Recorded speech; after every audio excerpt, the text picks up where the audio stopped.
Hello everyone. पिछले video में हमने ब्लिंकिट डेटा सेट की बेसिक और इंटरमीडिएट क्वेरीज सॉल्व की थी, लेकिन आज का वीडियो बहुत खास है। आज हम लेवल 3 एडवांस एनालिसिस शुरू कर रहे हैं, जिसमें हम सब queries, CTEs, windows function, business math, case statement, इनके ऊपर के क्वेश्चन सॉल्व करेंगे। देखते हैं question number 12। Find all item whose total sales are greater than overall average sales of the entire company. उन सभी आइटम को सर्च करें जिनकी टोटल सेल्स पूरी कंपनी की एवरेज सेल्स से ज़्यादा है। यहाँ हम सब क्वेरीज का यूज़ करेंगे। उन सभी आइटम की लिस्ट दो जिनकी सेल्स पूरी कंपनी की एवरेज सेल्स से ज़्यादा है। अब दिक्कत यह है कि हमें एवरेज पता ही नहीं है, तो सबसे पहले हमें वो जादुई नंबर एवरेज चाहिए जिससे हम कंपैरिजन करेंगे। तो हम ब्रैकेट के अंदर अपनी पहली क्वेरी लिखेंगे, जो है हमारी इनर क्वेरी। सिलेक्ट, हम टोटल सेल्स का एवरेज लेंगे, इसलिए average of total sales from data page होगा टेबल नेम ब्लिंकिट डेटा। अब यह हिस्सा पूरी टेबल को स्कैन करेगा और हमें एक सिंगल नंबर देगा। Let's run it. Code run हो गया है और हमें एवरेज सेल्स वैल्यू मिल गई है। अब इस एवरेज नंबर का यूज़ करके हम अपनी मेन लिस्ट निकालेंगे। सो इसके ऊपर हम लिखेंगे outer query, select item identifier, then हम लेंगे item type total sales from table का नाम ब्लिंकिट डेटा। और अब सबसे ज़रूरी हिस्सा फिल्टर लगाना। तो फिल्टर लगाने के लिए हम यूज़ करेंगे वेयर क्लॉज। वेयर फिल्टर लगाएंगे टोटल सेल्स पे, टोटल सेल्स ग्रेटर देन। तो यहाँ वेयर क्लॉज कह रहा है कि सिर्फ वही रोज उठाओ जहाँ सेल्स उस एवरेज नंबर से बड़ी हो जो हमने हमारी इनर क्वेरी से निकाला था। Okay, let's run the code. Code run हो गया है, हमें आउटपुट मिल गया है। सो गाइज, इस क्वेरी का चार्म ये है कि ये डायनामिक है। अगर कल को कोई नई सेल्स आती है और एवरेज बदल जाता है तो आपको कोड बदलने की ज़रूरत नहीं है। ये सब क्वेरी अपने आप नया एवरेज कैलकुलेट कर लेगी और आपको हमेशा सही हाई परफॉर्मिंग आइटम्स की लिस्ट देगी। Okay, let's move the next question. Question number 13। Get all sales data for item sold only in the top 3 highest earning outlets.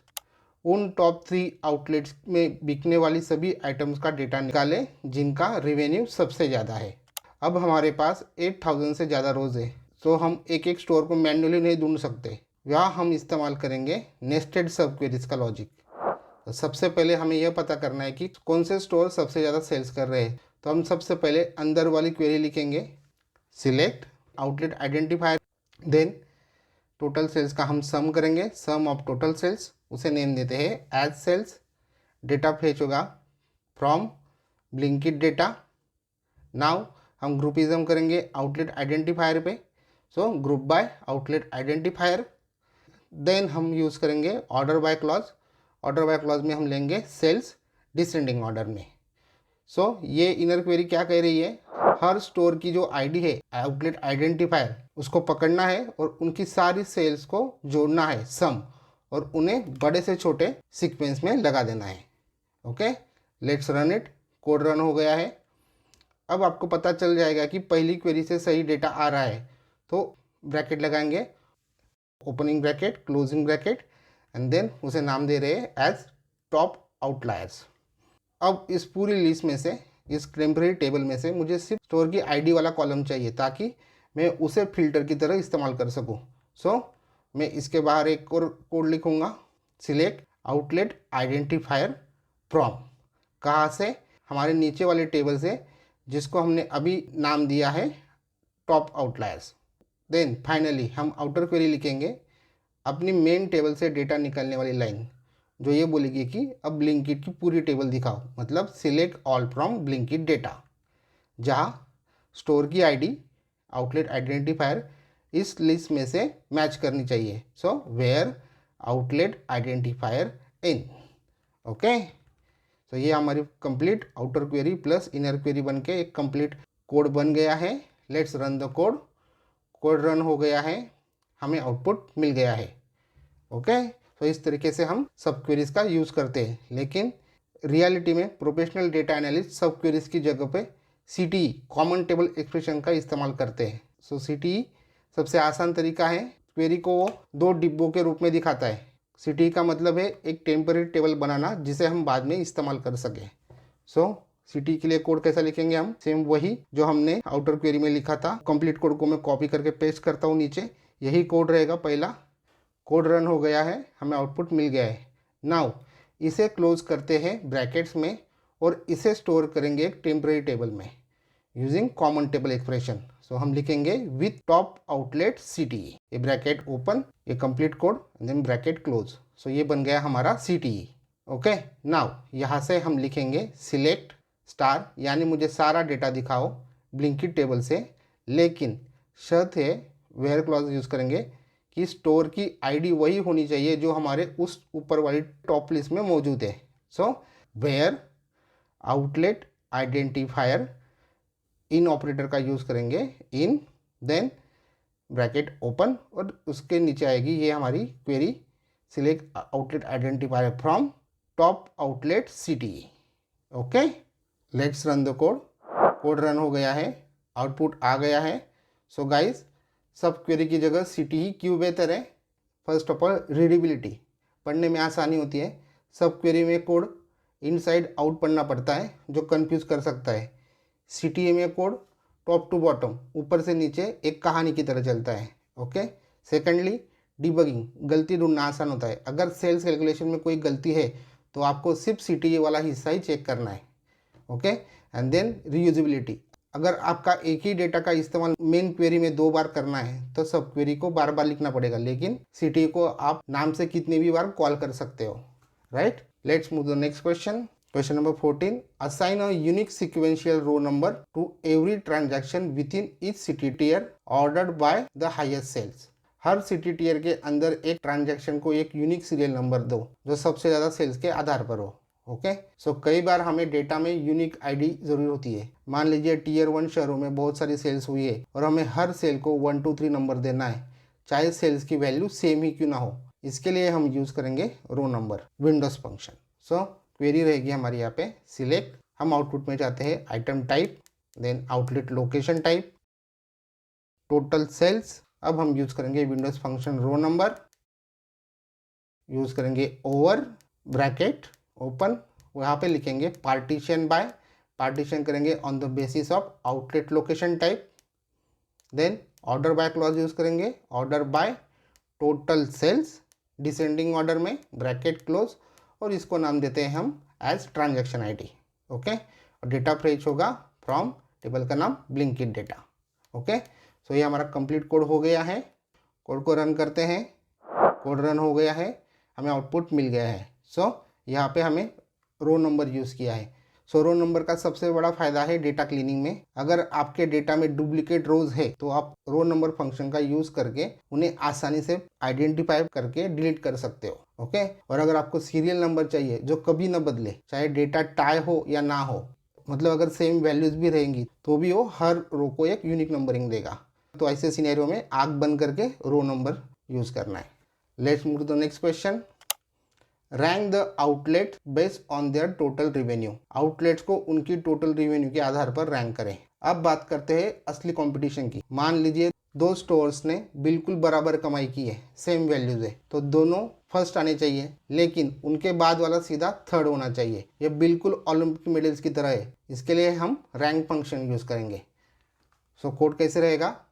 Select, हमें आउटपुट में चाहिए item type, then outlet identifier, और हम sales का करेंगे sum. So use करेंगे aggregate function sum of total sales, इसे नाम देते हैं एज रिवेन्यू। अब यहाँ पे हम यूज़ करेंगे windows function rank, rank over clause over bracket open, partition करेंगे partition by on the basis of outlet identifier, then उसके बाद में यूज़ करेंगे ऑर्डर बाय क्लॉज, ऑर्डरिंग करेंगे सम ऑफ टोटल सेल्स की डिसेंडिंग ऑर्डर में। So order by sum total sales descending order, bracket close, और इसे नाम देते हैं फिलहाल के लिए as revenue rank. Okay, data fetch होगा फ्रॉम ब्लिंकिट डेटा। और अब एक चीज़ बच गई, ग्रुपिज्म, क्योंकि सिलेक्ट में हमने आइटम टाइप लिया है। सो group by item type and outlet identifier. Okay, let's run the code. Code run हो गया है, हमें आउटपुट मिल गया है। सो हमने यहाँ पे रैंक फंक्शन का यूज़ किया है। रैंक फंक्शन का यूज़ तब करें जब आपको गैप्स दिखाना हो। यह बिजनेस को बताता है कि कितने लोग टाई की स्थिति में है और उनके ठीक पीछे वाला कितनी दूर है। ओके, सो ऐसे सिनेरियोज में हम यूज़ करते हैं rank function. Let's move to the next question. Question number 16, within each product category find the top 3 sales rank. हर प्रोडक्ट कैटेगरी के अंदर टॉप 3 सेल्स रैंक निकाले। सो हमें इस सिनेरियो में हर कैटेगरी के टॉप 3 लीडर चाहिए, लेकिन अगर 10 सेल्स सेम पर है तो हमें सबको काउंट करना है और बिना कोई नंबर छोड़े अगली रैंक देनी है। सो ऐसे सिनेरियो में काम आता है डेंस रैंक विंडोज फंक्शन। सो हम क्वेरी लिखेंगे।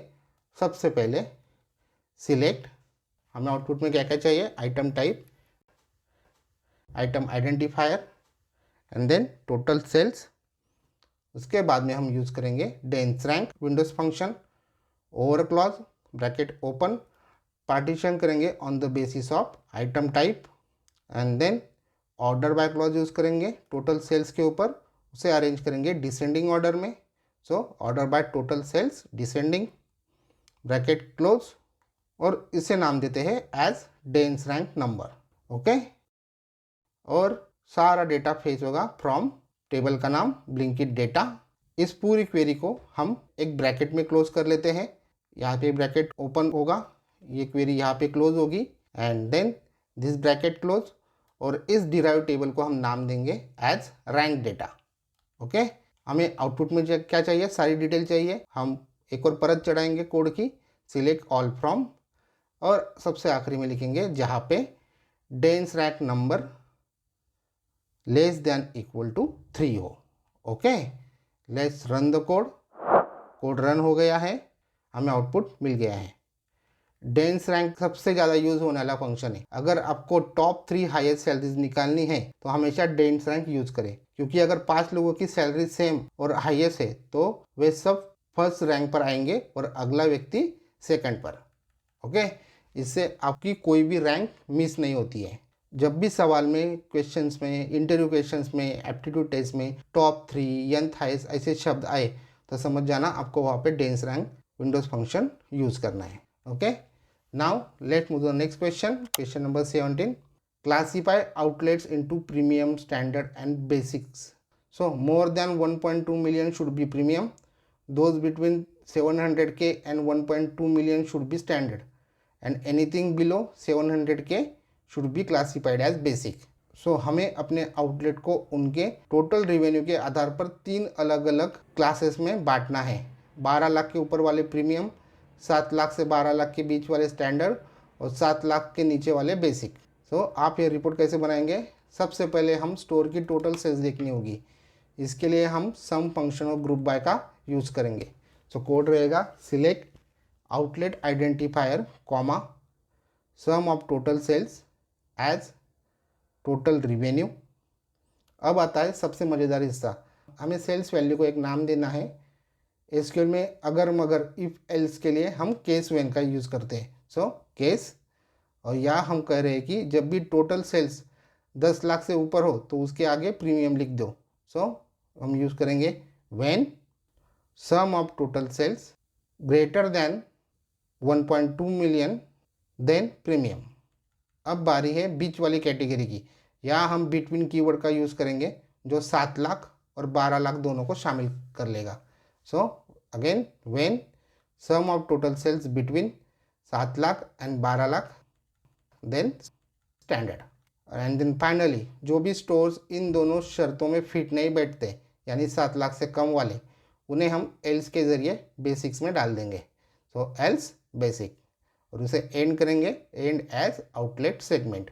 डेटा फेच होगा फ्रॉम टेबल का नाम Blinkit data, and then groupism करेंगे ग्रुप बाय आउटलेट आइडेंटिफायर के ऊपर, and finally order by clause use करेंगे टोटल रिवेन्यू के ऊपर, और उसे अरेंज कर देंगे डिसेंडिंग ऑर्डर में।